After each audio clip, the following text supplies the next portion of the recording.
Hello everyone, hope you are well. I wanted to continue on my legend series, and today I wanted to give one of the finest cricketers of all time and someone who was one of the leading all-rounders in the late 90s and 2000s and one of South Africa's greatest cricketers and the only player in the history of cricket to score more than 10,000 runs and take 250 wickets in test matches and one-day matches. I'm talking about Jacques Kallis of South Africa.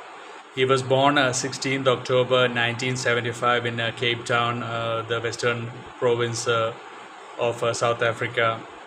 And he was someone who had an immaculate batting technique and one of the finest batting techniques in the history of cricket, and definitely the best batting technique in the late 90s and 2000s, I would say, together with Rahul Dravid. And he was the mainstay of the South African batting lineup, and he held the South African Test batting lineup together for most of his career. He played 166 Test matches, and he scored 13,289 runs at a very stunning average of 55.37, and he scored 45 hundreds, which is the second most Test hundreds after Sachin Tendulkar, and his highest was 224. And he also took 292 wickets in Test cricket, and he also held 200 catches, which is the third highest after Rahul Dravid and Mahela Jayawardene. And he also had 5 wicket hauls in as a bowler. And in one-day internationals, he played 329 matches, and he scored 11,579 runs at an average of 44.36. And he scored 17 hundreds, and his highest was 139. And he also took 273 wickets in one-day internationals, and he held 131 catches as well. And in first-class cricket, he scored almost 20,000 runs with 62 hundreds and 427 wickets as well. And he played first-class cricket with a lot of teams, Middlesex, Glamorgan, and he played for Royal Challengers Bangalore initially in the IPL. And then Kolkata Knight Riders. He also played for Sydney Thunder in the Big Bash as well.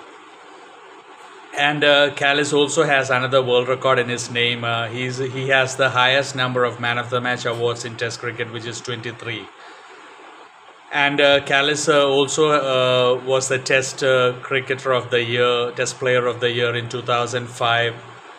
And he is regarded by many as one of the best players of all time, and his batting technique has been praised by so many players like Brett Lee, for example, who rated Kallis as the best batsman at that time, with batting technique as well. And he was excellent off his front foot and back foot, and his shots. He had all the shots, and his cover drive. Everyone who has have seen Kallis bat would always remember his cover drive. He had such a beautiful stylish cover drive, and he was very good of the square cut as well, pull shots as well, hook shots, flick shots, and he also used to play the back foot drive extremely well, and he was excellent against fast and spin, and he was very good using his feet against the spinners. He used to step out and hit the sixes off spinners.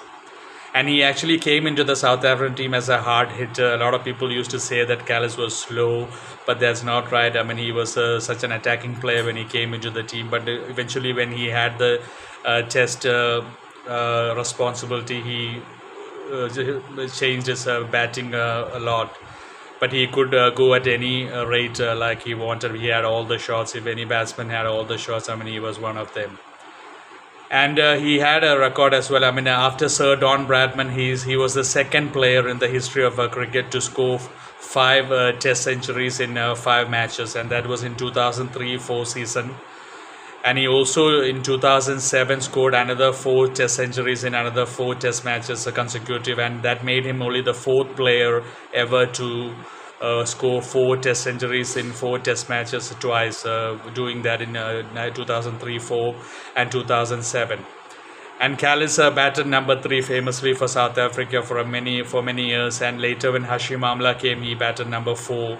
And he's also one of the few players in the history of cricket who scored 100 in his last Test, which came against India. And in that 1998 Champions Trophy, which was called the Mini World Cup, which I mentioned in Hansi Kronia's video, which South Africa won, Jacques Kallis was the man of the match in the semi-finals and the finals as well.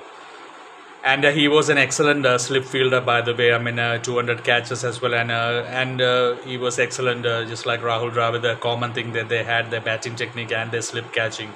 And he was an extremely efficient bowler as well, especially in one-day cricket. He used to really swing the ball, really used to bowl beautiful, natural outswingers. And in Test cricket also, he bowled a lot important overs for South Africa. And obviously, he took 293 wickets. And he used to also have a very good bouncer, which he used to bowl. That was like his effort ball as well.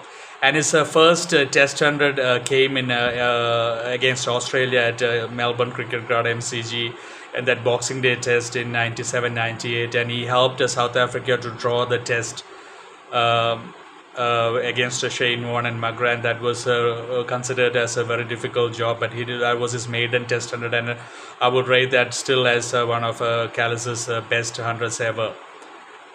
It was, and that was the same day that I had my hernia surgery as well. When I was in 10th grade, I'll never forget that. I was more worried if South Africa would draw the match than my surgery.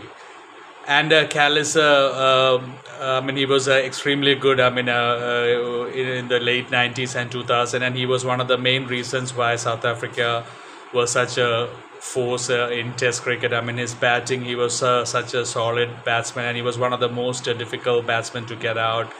I mean, he had an amazing batting technique, and he put a lot of value to his wicket as well. That has to be said. I mean, exactly like Rahul Dravid as well.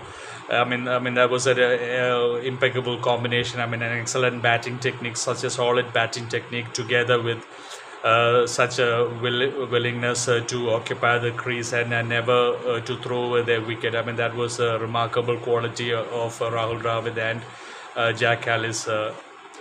And Jacques Kallis, in that 99 World Cup as well, I mean, I would always say, I mean, that was a very crucial moment in the match.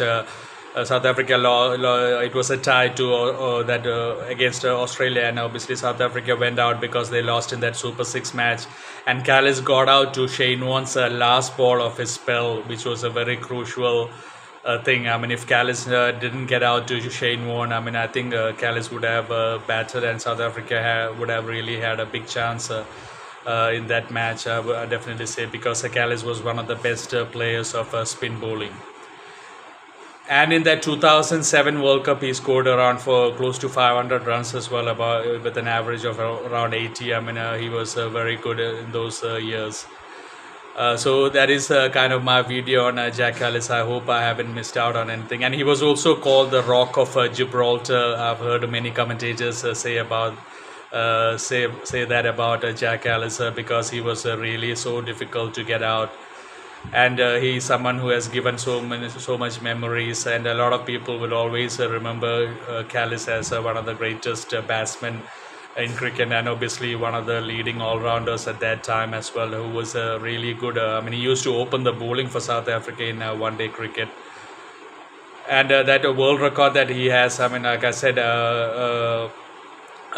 23 man of the match awards in Test matches, and his 4500s is also the second all-time after Sachin Tendulkar.